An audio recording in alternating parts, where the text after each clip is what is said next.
Welcome to a special episode of You Need a Counselor.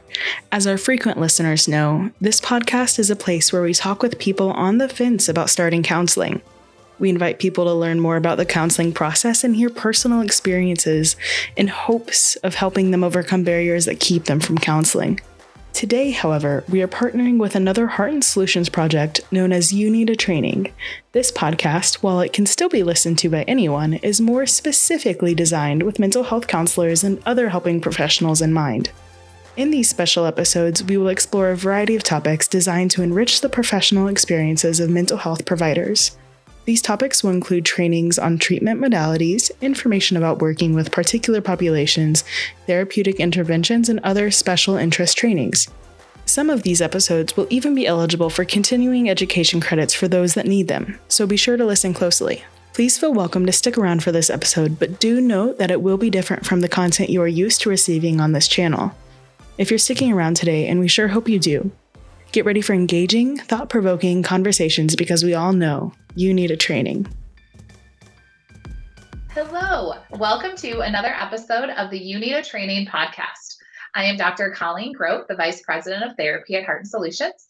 I have a PhD in counselor education and supervision. I'm a licensed mental health counselor and a registered play therapist supervisor. We are joined again today by Kendra Gliem. Kendra currently works as a BHIS supervisor and provider in the Waterloo-Cedar Falls area for Heart and Solutions. Kendra also enjoys being a part of the theater community in her area by teaching youth classes at the Black Hawk Community Theater and auditioning for shows when she can. Kendra often utilizes her theater training when working with her clients in order to help them improve their behaviors and become well-rounded individuals. She is thrilled, she tells us, to be joining the podcast once more. So if you haven't listened to her earlier episode, please be sure to do that. But we are going to continue talking about her experiences, how it relates to her work with children.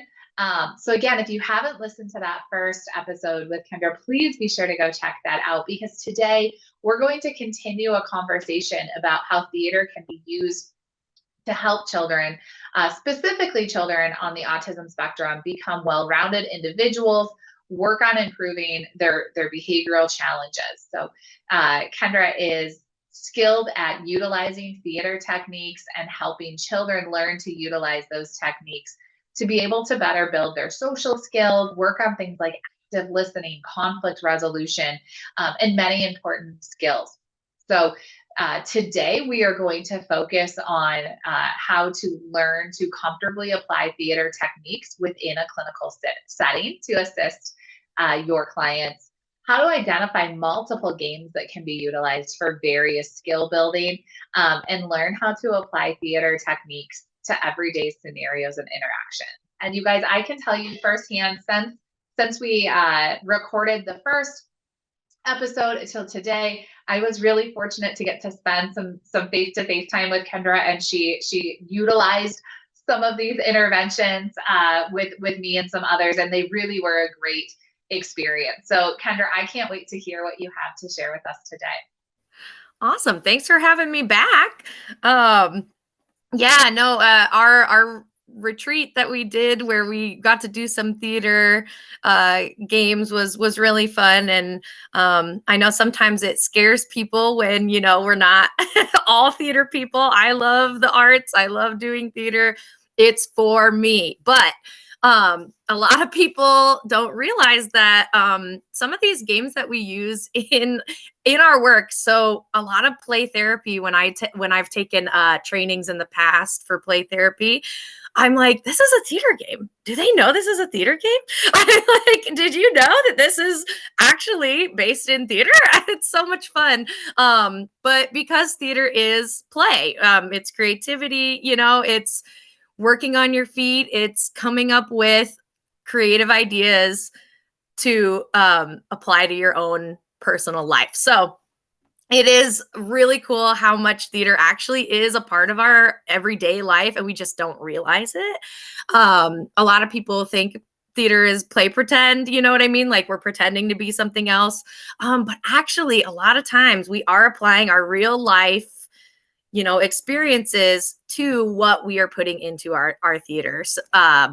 our like theater shows and exercises and things like that. So that's actually some things I'll be talking to you a bit today about how we can, relate our own personal lives to maybe pretend, right? Potentially scripts, things like that. And how I utilize that in my behavioral work with kids. So it's pretty cool that I get the opportunity to do both. And that was something that I really strongly, as I, figured out what I wanted to do with my life, realized that I wanted to do theater, but I wanted to apply it in this type of work with kids. So it's pretty fun that I get to do that. Yeah, what an incredible combination. And I love that you highlighted sort of the fact of like, do play therapists know they're doing theater? And the answer is no, right? Because if you told me you're doing theater games, I'd be like, no, I'm not, right? Like, but when we kind of set it up in such a way that it feels like what we know or what we're skilled at or confident in, much different approach, right? So I love sort of the sneakiness of like, I know you're doing theater, right? And so for our listeners today too, like, don't let that theater approach scare you off, right? Like, please stick around, please hear her out, because these interventions are phenomenal. Yeah, you don't have to be over the top. You don't have to be someone you're not. That's actually the cool part about theater is that, and specifically kids on the spectrum, is that, a lot of times kids on the spectrum, they don't know how to be anyone but themselves. If you can try to ask them to be, a pretend character, and a lot of times, unless you've taught them how, they're going to be like, no, I'm me. So getting, kids to apply themselves in that character, quote unquote, and be themselves while also being this other person or character, is really what it's about. So yeah, and I actually, I have some games. I believe the last thing I talked about on our last training, I did start to get into some storytelling. And I know we talked about A/B conversations where, one person gets a specific line they have to say, and the second person has another line that they say back, and back and forth. And they're very vague, right? The A/B conversations are very vague. So you can interpret them however you need to interpret them. That game is awesome because it helps you work a lot on actively listening to the other person, so you can take in the information and then give back the response you think is appropriate. It helps kids a lot with like social skills too. Actively listening to their parents and taking in, the truth behind the words, basically. But when we are working towards getting kids into potentially maybe being in plays or maybe doing some improv as they get older, doing more scene work is going to be really important.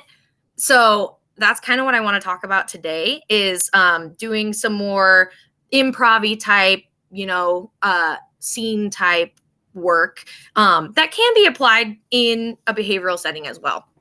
So my first one that I really love to do, especially kids on the spectrum, sometimes it's a lot easier for us to use our bodies, right? So we show a character through just using our bodies. We don't have to speak. We don't have to, again, be over the top. We don't have to do anything that's going to make us uncomfortable.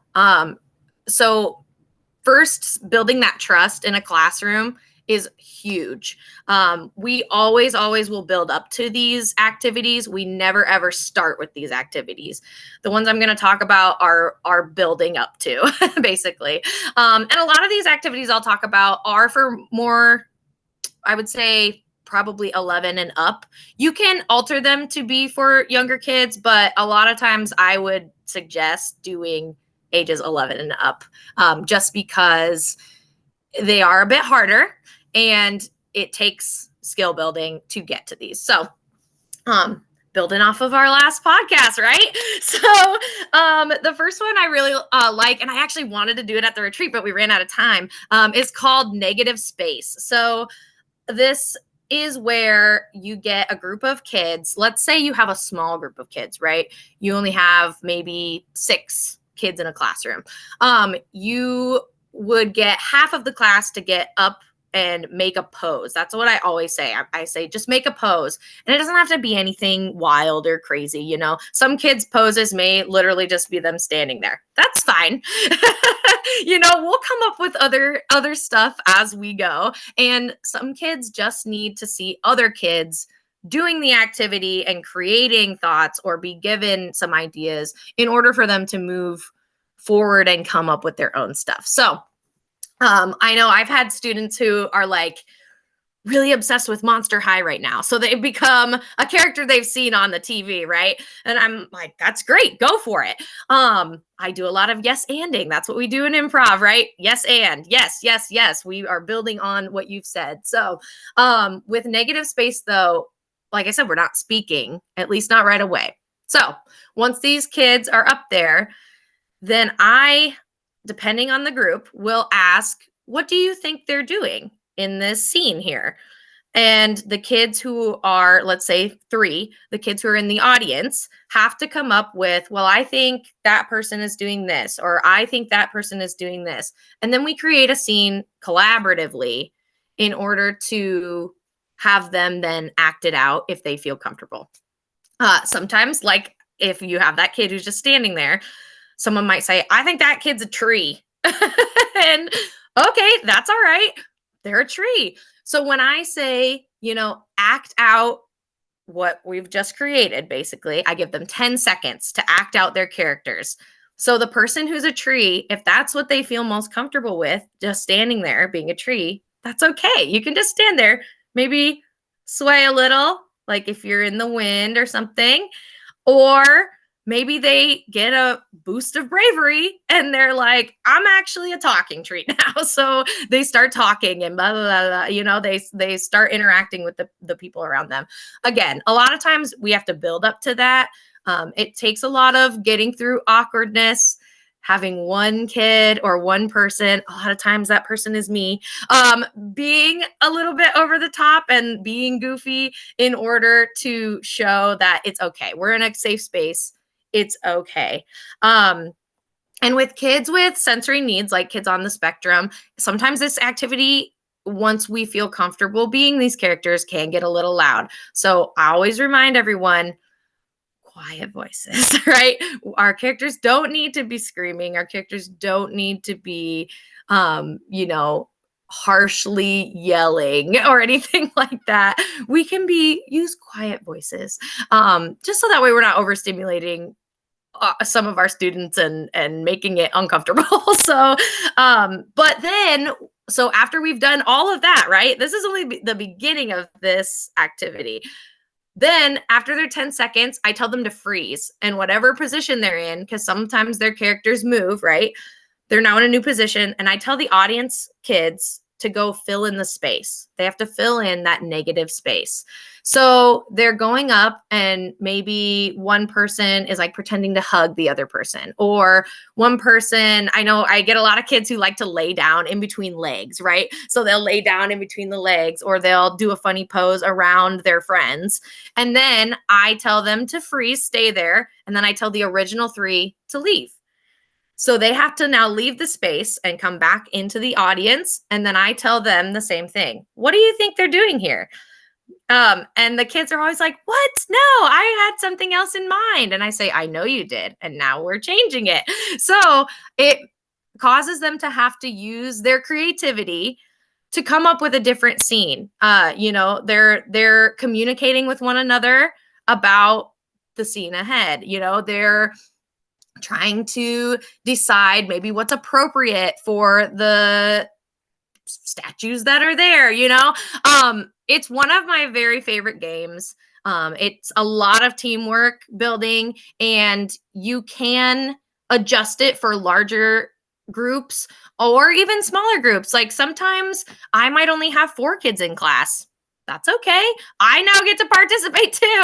Or even if there's only 3 kids, I get to participate too. And it helps them relax and feel more comfortable with what we're doing. And now they're building scene work. And a lot of times I'll have this be one of our first activities after our warm up. So then it gives them ideas moving forward to our last activity, or like, any activities that we're doing afterward. It gives them ideas later on. Well, remember that character I was earlier in negative space? I want to be that character now. Great. Let's do it. Let's build on that character, right? So I just really, really love that activity. It's so much fun. And it also causes them to be aware of like their surroundings and what they're doing. And, always reminding them, be appropriate, make sure that we're not touching someone if they don't, give you permission, things like that. Boundary setting, all this great behavioral work that, I am always trying to help our kids with, to help make them, the most well-rounded kids, just like I said. So, yeah. Of it too, and I love that you mentioned like it can be modified for smaller groups too, because I'm thinking about a family Vita session or a family therapy session, right? And especially the concept of, okay, like I had a plan and now this plan changed. We have lots of families that struggle with those types of situations, right? And so kind of implementing this creative, fun way to address that, right? And I love the idea you talked about, right, of like respecting the space that they're in. We have kids who, my youngest calls them, body bubbles, right? But learning like how big is my body bubble, or the bubble of the space I'm in. And so my brain is like, okay, but if we did it, at family therapy, we could even make the physical space smaller, right? To kind of have to control our body bubble even more. So yeah, I love the implications of this both in the theater and in the therapeutic setting as well. Yeah, well, and kids on the spectrum love routine, and having to deal with sudden changes can be really hard on them. So this activity is also really helpful in that way, in preparing them for potential changes that could occur at any time, right? We don't know that life is going to be consistent all the time. If only, right? If only we could predict how life is going to be constantly. But unfortunately, that is the biggest, I would say one of the biggest challenges for kids on the spectrum is that they love that routine. They love knowing what's going to happen, but we just can't. We can't know what's going to happen all the time. And it allows for them to, see different ways to approach those changes as they occur and things like that. It's still going to be hard, absolutely, but they may be able to start thinking creatively in those moments of, well, yeah, I'm really upset that this change has happened in my life that was really sudden and I wasn't expecting it. It could be anything from, I was planning on going to school today and now we have a snow day. I didn't plan for this. This is upsetting. But it gives them the opportunity to creatively think, what can I do with my day then? So I love this activity. It's awesome. It's one of the coolest. Kind of connect to a character they've developed in this game and sort of use that as a source of support later, right? Okay, my day was disrupted. It is a snow day. I, as the adults, right, may prompt, yeah, but we're going to be like blah, blah, blah character, right? Like, has anybody ever latched on and kind of successfully been able to use that as a source of support for other social situations? I actually don't know. Those kids don't tell me anything they do after they leave my classroom. they don't tell me I'm pretty positive they have. Like I said, I get those kids who come into my classroom already being like, I have this character I really like and I'm obsessed with them right now and I'm going to use that. I'm sure they probably use that as a coping skill whenever they create characters. I had a kid who really loved goats for some reason for a long time, and he always made everything about goats. And I was like, that's so funny. I love that. Keep it up. And I'm pretty positive he in his everyday life also continued to use the character of his goats, you know what I mean, into probably a coping skill in some way. But I wish they told me. Now I kind of want to start asking, being like, oh, have you used that character outside of class? That would be fun. Yeah, that's so funny. I like that. I hope that they do. Just thinking about it, I'm like, oh my gosh, I bet they do. But yeah, so I can move on to my next one that I like to do. So along with the improv part of this, it definitely helps with unexpected changes and things like that. Um, you know, Improv is all about yes and, right? I like I was talking about. We have these rules of improv where you can't ask questions that are yes or no. You have to have open-ended questions, right? That gets really hard for kids sometimes because they want to just do a yes or no question. I'm like, well, kind of kills the scene, right? We have to say yes and, because that's the number one rule of improv is yes and. You must go along with whatever your scene partner says because it kills the scene otherwise. But like, we're not allowed to ask open-ended questions. We're not supposed to make our scene partner look bad. We're always uplifting them, right? Which is also another good skill in life. Don't put your partner down, bring them up. So there's just lots of, well, not lots of rules, but there are strict rules with improv because it will kill the scene, right?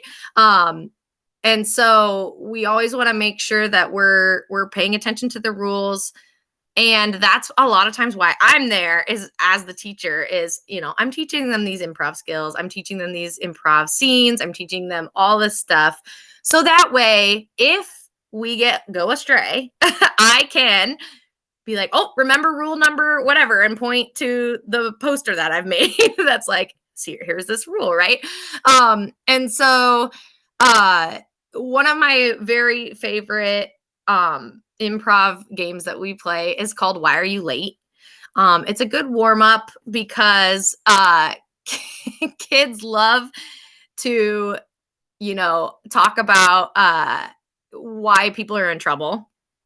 They like to gossip. They like to, you know what I mean? So it gives them the opportunity to be a teacher and also a student who's late and also a student in a classroom. So this game, Why Are You Late, is about a student arriving to school late. So what you do is you have one person who's the teacher. A lot of times I will be the teacher just to keep and maintain control, but also to model how you need to be the teacher. But there's one person who's the teacher in the middle of the classroom in a chair. And there's one student who has to be out in the hallway so they can't hear us discuss why they were late. Because they're going to be coming into the classroom not actually knowing why they were late. Their other classmates in the back are going to act out with their bodies why they were late. So when we send one person into the hallway, we, as a teacher and other classmates, discuss why were they late. They have to come up with 3 reasons that they have to act out. And the kids always want to do something spectacular. They're like, they got a huge bus crash and then they had to go to the hospital. I'm like, okay, well, we need to maybe make it more specific, right? So it works on them being specific, not too vague. But we, come up with, let's say they slept through their alarm. Then they had a flat tire on their bicycle. And then a lot of times I will let them do one extravagant one, but it still has to be very specific. So they'll be like, a bat swooped them up or something like that. So that's why they're late. But the person out in the hallway doesn't know that. They're guessing what our classmates are saying. So when they come in, this one is a little more complicated. This is why I say it must be like a certain age, just because it gets really hard to do it as younger kids. But basically what happens is when the student who is late comes in, the teacher says, I see you've decided to arrive to class. Why are you late? And the student says, well, and then they have to watch the kids behind them acting out what they did, and they have to start guessing. And the teacher interacts with the student kind of, well, let's say they're saying, oh, well, I was sleeping. You were sleeping and that's why you're late? Well, and then the kids might be like, no, but they can't say anything out loud. They have to use their bodies. So they might be going, "Hey, well, like, no." And then a lot of times I, as the teacher, will turn around and I'll be like, "What are you guys doing?" So then they have to pretend to be, "Oh, I'm sorry. I was getting an eraser," or I dropped my pencil over here. I was just getting it really quick. Sorry, teacher. And then I turn back around and I'm like, "So anyway, why were you late?" So they think it's so much fun because there's a lot of moving parts to it, right? So the kids in the back are only using their bodies. It's interpreting body language, right? We are working on understanding what somebody else is saying without using verbal communication. The student has to use their, creativity and work on their the kids in the back have to work on their impulses because they gotta, sit really quick. Oh, yep, sorry. And stuff like that. Works on communication, teacher to student, right? The kids just really love it. Is a little chaotic. They love the chaos of it. So, but if it starts to get like too loud or anything like that, I do always remind them, okay, let's settle down, kids. Let's settle down. So we a lot of times as the teacher, that's a good reset button for them, right? If they're starting to get kind of loud in the back, I'm like, "Hey, why are you talking? I thought we weren't supposed to be talking." And they're like, "Oh, yep, sorry." And then they sit down and it's a good reset. And then I won't start again until everyone's quiet. So it's helping, work on, like I said, those impulses to be loud and do those things, but also following directions, right? We have to listen and follow directions in order to get the game going and to get the game completed. So it's also really satisfying to watch the kids get so excited when the student who's late guesses all three things correctly. They're like, yes, you did it. That's right. And we always do a little ding, ding, ding, ding when they get it right. So that way they know they've got it right. So that one is a little more complicated, but it's also one of my favorites because it's so much fun. Just to, kids are like, "Oh, yeah, I've been late before." And this is where we start to relate our own lives into these scenes, right? I've been late to class before. It's embarrassing. It's not fun to be late. It's not fun to get called out by the teacher. But in this setting, we can make it fun and we can make it not as much pressure to be like, "Yep, I'm late to class and this is not fun." So I love that, right? And being able to kind of normalize that social occurrence, right? And again, my therapeutic brain is like, I wonder what that would be like, right? To do other situations in a BHIS session or in therapy, or even feelings, right? I'm mad because, and have them pick 3 reasons somebody might feel mad or sad or happy, right? Like just the limitless kind of implications of really making that fun. And then, like you said, all of those teamwork pieces of having to work together and communicate in ways that are outside of the box. yeah, and I love that, in a family session, altering that to anything, it really can be adjusted to whatever you need it to be. My favorite is to do the "why are you late to class," but it could also be "why are you late to work?" or why are you mad? Why are you sad? Why are you know what I mean? Or it could even be like, "What did you do yesterday?" It can be made into whatever you need it to be. And yeah, I really love the adaptability of that game as well. It's pretty cool. Yeah, absolutely. That sounds like a great one. Moving into more scene based work, that's a game, but a lot of times with improv, it is just 1 or 2 people on a stage, or in the classroom just in front of their other classmates. And these improv things can be used in sessions as well. It's really nice. But yeah, a lot of improv games make me think of family sessions too, Colleen. And it's great because sometimes I sit here and I think, "Oh my gosh, how could I adapt that for my clients when they're having troubles with communicating with their parents, or they're having troubles communicating with their siblings, or they're having troubles, really doing anything with the people around them. And so one of the ones that I haven't used yet in session, but I think I'd like to try is a game called Freeze. So it's an improv game. You get up and, it's a classic 2 people in front of an audience. Someone tell me where we're at. Someone tell me what's the, conflict. And then they get to go.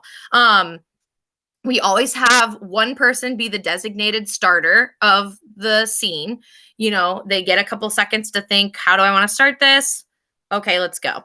And so once they've gotten, the scenario and the place, then they get to move forward with that scene. What's unique about Freeze is that you get to have multiple scenes. So let's say you start off with the scene, the audience gives you're on the moon, and your tether to the spaceship has broken. Maybe that's the situation. Super scary, super dangerous, but you're going to go with it. They'll start the scene, and whenever somebody in the audience has an idea because of something they're doing, they say freeze, and everyone has to freeze. For this game, we encourage big movements because it helps create those potential ideas for other scenes. So when we say freeze, whoever in the audience had said freeze gets to go up and pick one of the people. Let's say, we got someone like pointing, or someone's doing this, or maybe like trying to pull them back, right? They get to go up and tap the person they want to take over. And when you get tapped, you have to exit the scene. And that person takes over with whatever they were doing. Let's say they're pulling. They take over that pose and they start a completely new scene.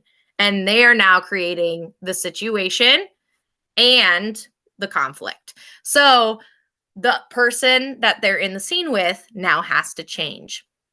This is one of my more favorite challenging improv games to use with my kids when I teach improv, because the part that I find they struggle with the most is changing the scene. And so I always have to remind them, I'm like, I'm always like, pause. We're in a different scene. What did they just say? It's because they don't actively listen. They want to stay in what they had. It's that sudden change, right? So it's really cool to watch them think, okay, I'm in a different scene. What's another character I could play, right? Quick thinking. We got to think quickly on our feet. We have to adapt to this change. We have to be actively listening to our partner who is right in front of us. We need to pay attention to their body language because, they're starting a completely new movement. They may have been pulling because the tether was broke. I'm going to save you. And now they're like, row the boat. We're moving fast. Like, we got to go or something. And they have to be like, yep, now I'm on a boat. Okay. So with improv, and this one I really want to, I kind of want to try with one of my families, is because they struggle to communicate with each other, right?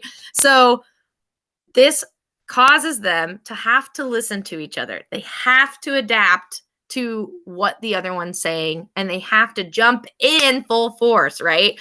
I get some older teen clients, they get a lot of attitude with their parents.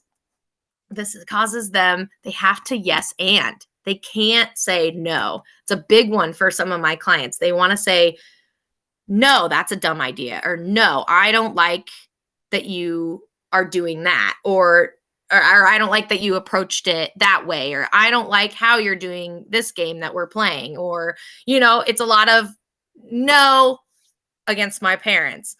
This would allow for them to have to agree, yes, and see how they can go along, right, with mom and dad, how they can go along with those viewpoints, and vice versa. Maybe mom and dad really don't like the way that their child approaches certain situations. This allows them to have to go with it and have to, move into the situation and be okay with it. And they have to go along with it and see from their point of view, right? We're seeing different points of view. We're going along with the challenge. So, and this one is also really adaptable because, you don't have to do it with your body. You don't have to get up and do the scene. You could just be sitting at a table and you're discussing a scenario, right? Like, oh, I would like, oh gosh, I'm trying to think of a really good example. It would be like, maybe we bring up a situation that happened earlier in the week, right? Okay, now we're role playing this scenario again, but in this point, we're freezing, right? Maybe mom is saying something to child's reacting, and dad comes up with an idea of a better way to react to the situation. He's freeze, you know, and he comes in and says something different. And then maybe you get a different reaction out of the child. Or maybe dad is seeing a way that the child could react to mom better. Freeze, jump in and react. It's a lot of modeling too for your clients that way, because they can see like, oh yeah, maybe I could have reacted a little differently to that, right? And I just really like, improv is so fun. But it's a challenge. It's really hard, and it's not for, you know, the faint of heart. You gotta try. And it's quite a challenge, but it can be adapted for your needs again. So yeah, I really love freeze as well.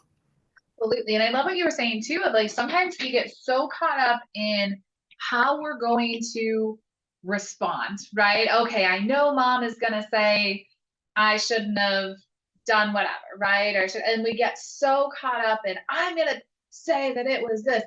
We don't listen. And so that change of scene, right? That being able to have to actively listen and pay attention and stay engaged and really focus on what someone else is saying versus what we're going to say back is such an important skill, especially for kids and families, right, who are kind of improving their communication. Yeah, absolutely. And you know, there are various ways to approach those like scene works for improv. Like if you've ever gone to an improv show, they have tons and tons of different games like that where they're getting feedback from an audience and then, you know, moving forward with it and playing off of each other. But clinically, it's really interesting to think about how it could work for families. You know what I mean? So yeah, but freeze is by far my favorite one. There's another one that we call pockets, where we write sentences beforehand, and you have to put them in your pocket. You draw them out of a hat, you put it in your pocket, and then as you're interacting, typically we assign one person, so typically me as the teacher, to say pocket, and they have to freeze. One person has to take out a piece of paper, they read the sentence, and it completely changes the scene, right? Another good way to put that into, you know, our sessions and things is maybe adding some sentences that they hear a lot, or adding a different reaction. For example, I just did an exercise with one of my families where we, you know, share what we said, what we heard, and what we meant, right? And it was a very good exercise. It worked out great. But that's something you can utilize with that pockets, you know. We're having a conversation, pause, pockets. You need to pull out this sentence that would relate. And of course, the sentences in those situations should be pretty vague, because it would need to relate to potentially several conversations. But you know, if you're hearing things frequently from parents or kids, like if they're hearing things frequently from each other, they may need a different way to word something. That's So great. Write it on this piece of paper. back and what was it? It's what I said, what I heard, and what I meant. Mm-hmm. Yep. I said, Yeah. I heard, I meant. Yep. The fact that in that situation, what I said is written down, right? And this is a terrible analogy, but what it makes me think of is those current commercials where they like pull the football challenge flag, right? And they're like, let's go back and watch the replay. Like, I think that it's awesome that like, okay, no, like this is what I said. It's right here. But then being able to explore this is what I heard and this is what I meant. Like, I love that concept. And as with all of your interventions, like the applications are limitless there. But those, from a communication standpoint, those three things are really different. And, thinking about even conversations we have at my house, right? It's like, no, this is what I said. And they're like, no, you said this. Well, thinking about it from this way, right? No, this is what I said. If they would word it back of like, but this is what I heard, my defenses go down because they're not telling me what I said now, right? Because when you tell me, you said to get my jacket on, and I'm like, no, what I said was get your shoes on, right? Like, or whatever it may be. As the person speaking, it's easy to get defensive. No, I said get your shoes on. But if they can say, well, what I heard was get your jacket on, and I can say, well, what I meant was you need to get your shoes and your jacket on, right? Or whatever. Like, yeah, what an incredible kind of everyday concept, but hearing it played out like that and in a way that is safe, right? When we do this kind of gameplay initially, it's safe. And then kind of like we were talking about with your other interventions, being able to take that and transition it over later so that hopefully kind of all on their own, families will start going, hey, what I said was it's time to go to school. What I heard was we have to go to school in 10 minutes, right? Or whatever. Yeah. And I challenge my clients to work on that in the upcoming weeks. Actually, I was like, when you hear something that you think is defensive or upsetting, tell your mom or your child, this is what you said, but this is what I heard. So that way they can start communicating that better. Yeah. I'm actually very interested to hear how it went this week. So yeah, it's pretty cool that, these and because they're so adaptable, you can change the rules a little bit to apply to what you need in the moment. And actually I do have one more. I know we're going to run out of time eventually, but I have one more that I had done with one of my clients as well. So something that I learned in college, actually, for myself when going into, doing theater scenes and working on stage, was we did a lot of, scene work. We look at our monologues, we look at our text in our plays, and we relate them to our lives, specifically in moments that are potentially heavy. If there are words that really resonate with us in our script, we oftentimes would like circle them and we would write little notes that are, this really related to me in my own life because of this, because then we can take that up onto the stage and it feels more relatable to the audience. It feels more real, right? Something that one of my professors said is that theater is just telling the truth, but it's your own truth, right? You're telling your own truth through a character. You're never lying on stage. You're never pretending. You're always bringing yourself into your character. So that's something I take with me for everything. So even like reading books, when I'm reading books, I'm like, yep, I can relate to this. I'm bringing my truth to this character, right? So something that I've actually adapted with that is with songs, right? We feel vast emotions with like all different kinds of songs. So the exercise that I ended up doing with my client was I asked her to find a song that she really likes. And I said, it doesn't have to be a happy one, right? It doesn't have to be a happy song. It can be a song that maybe sounds really mad, but the words might mean something different. Or maybe it's a really sad song and you need to feel that sadness in this moment, right? Or something like that. And I had her print out the lyrics and we went through and related that back to her life.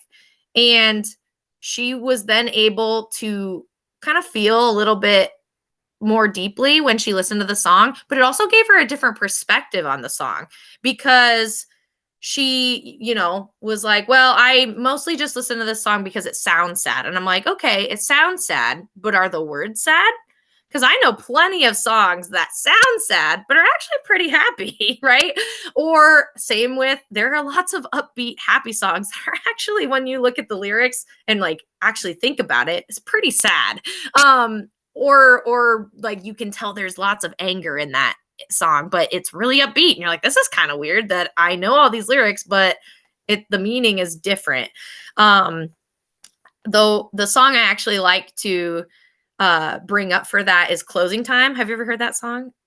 Yeah. Okay. So Closing Time, everybody always thinks it's about, leaving a bar. Like it's 2 a.m. You got to go home, No, he wrote that song for his daughter who was in the NICU for like months.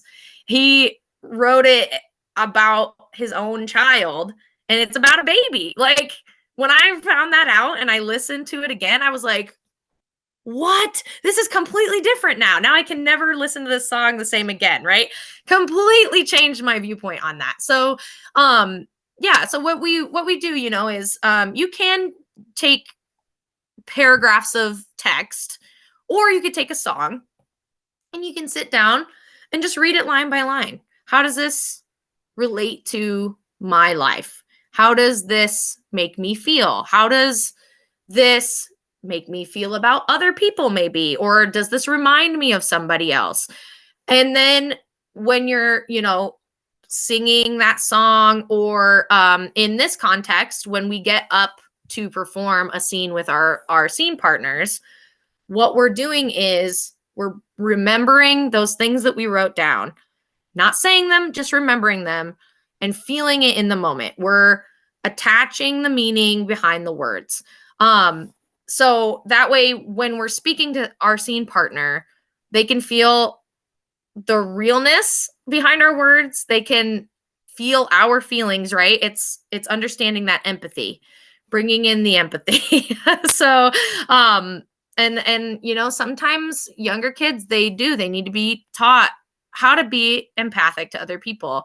And so definitely kids on the spectrum, because they're oftentimes taught different things. And when they're processing stuff in the world, a lot of times it is very about me, because that's how their brains work, right? So helping them understand empathy and relating things to your own life, so that way also it brings a lot more power to your words. I'm a very empathic person. So when people are speaking to me, whether they know it or not, I'm feeling what they're saying.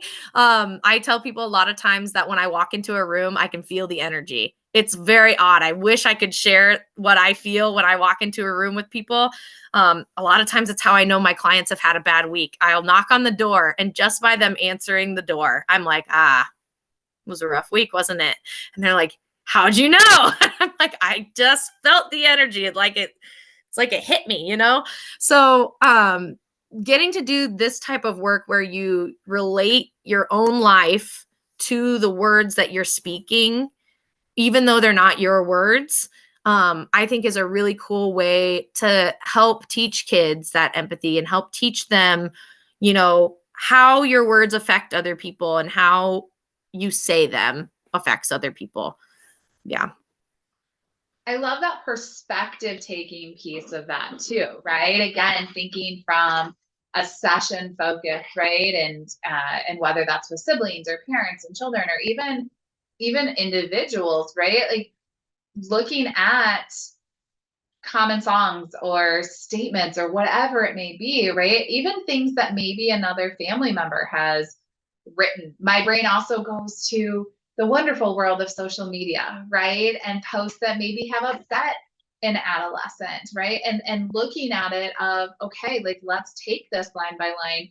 Let's talk through what this means to you versus maybe what it meant to mom, right? Or what it meant to your sibling who wrote it or did this, right? Like, and getting able to dive into other people's perceptions and enhance that communication. And now I'm going to have to go listen to Closing Time too. So I know, right? It blew my mind when I found that out. I was like, okay, now I need to go listen to that. And I did. And I was like, yep, there it is. I hear it now. So it's super funny. But yeah, no, I actually have planned for like upcoming sessions. I want to sit mom and my client down, and they're going to take the same lyrics and write about their own personal experience, and then they have to switch, right, and read it.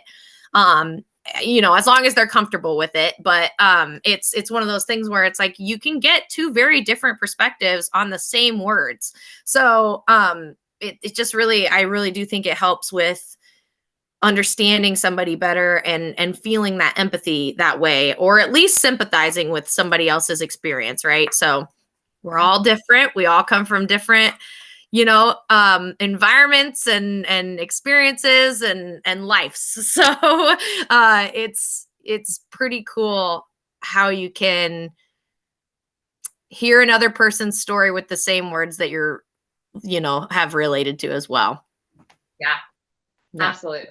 Yeah. I always appreciate everything that you share with us, right? And being able to spend time today really talking through, like we started at the beginning, right? Like, don't be scared of the word theater, right? Or theater techniques. Like we can call them whatever makes us feel comfortable, right? They are play-based techniques. We play in theater, we improvise in theater, but we're improvising and playing in our sessions as well. And I think so often too, in the world of play therapy, the longer we're in this world, right? Like coming up with some nuanced interventions, right? Like is difficult. We can sort of restructure some of the same games, the same takes, but eventually, right, it's like, okay, this is my tried and true pile of stuff. This is what I'm doing. I'm going to individualize it for each client, but it's still the same stuff. So I love conversations like this where, I'm going, what a concept, right? Again, I think what's going to stick with me the most, right, is what I said, what I heard, what I meant. Like it's a skill that we do all the time, but wording it that way and being able to bring in that theatrical gameplay aspect of that, right? And going back to negative space, right? And what does that mean? And how can we practice so many of those social skills in a way that's fun, right? And in a way that feels safe. And I love that you talked about, to do that, we have to build that rapport. Like we may start stiff as a board, right? And how do we build from there? And I tell clients all the time, and I tell their provider all the time, like I'm not going to ask clients to do things that I wouldn't do, right? And so I love that I've had the opportunity to meet with you between these episodes and try some of that, right? And really be able to verify, right, or vouch for you of like, yes, like the more we do this, in fact, I've been thinking about, I'm gonna totally butcher the name of it, right? But the storytelling one we did, right, where we lined up. Oh, Pearls on a String, yeah, Pearls on a String. There's a moment that lives in my brain forever of like, oh, if I could do that over, I have the perfect word for any story situation now. And so I'm like, I want to play this again sometime, and I'm like holding on to this nugget, right? And it's become my Roman Empire. Like I think about it daily. So I love that for you, Colleen. we're gonna do it again at some retreat, and I'm gonna bust it out, and I feel like you're gonna be so proud of me. So I can't give it away. But clients do the same thing, and being able, like we talked about, being able to translate these skills. That's not my forte, right? Like there was a fear associated with doing that, but once we can start to break out of our shell and then being able to hold on to it, right? And whether that's, hey, I'm holding on to it because this character gave me strength, or I'm holding on to it because I did something I didn't want to and I survived, right? And it was okay. Or I did something I didn't think I could and I did it really well, right? Like there's so many ways to reap the benefits of these types of interactions and interventions, even if they're not all like directly correlated to what the intervention was. And for parents even, right? Sometimes we just have to like break out of our stiff exteriors, right? And do something, and our kids are going to latch on to like, remember that time you were so silly, right? I don't remember what the intervention was, but like, remember that time you crawled on the floor or whatever? Like those moments can be altering for some of these family dynamics and relationships. So I always love getting to hear about these. I love seeing the passion in you as you talk about combining these two interests. I am forever excited to see where this continues to go. So for our listeners that have joined us today, Kendra is a wealth of information. She is a bubble of fun, and she is an incredible support for our clients and the children she works with in the community. So if you have any interest in receiving BHIS services from Kendra or her amazing team, right? She oversees an incredible team and teaches them her wisdom as well. But you can definitely reach out to us at Heart Solutions through the website. If you want more information, you can call the 1-800 number. We'll have our website. It's linked here as always. But if you're interested in receiving those BHIS services for your child, please check out our website for more information or fill out that referral form. If you are good to go with services, whether that's BHIS or therapy, but you are interested in signing your child up or a child you know up for theater classes in the Waterloo area, you can visit the Black Hawk Community Theater website. It is www.wcpbhct.org/classes. We'll have that linked. You don't need to remember that. But Kendra has some incredible classes going on in the community as well. So please be sure to check all of that out. Kendra, thank you 1,000 times over for sharing your passions, your interests, your wealth of knowledge with us. Thank you to everybody who is listening today. And don't forget that you need a training. Thank you so much for joining us today on You Need a Training. We encourage you to share this episode with anyone you think may be interested in learning more about mental health techniques and interventions.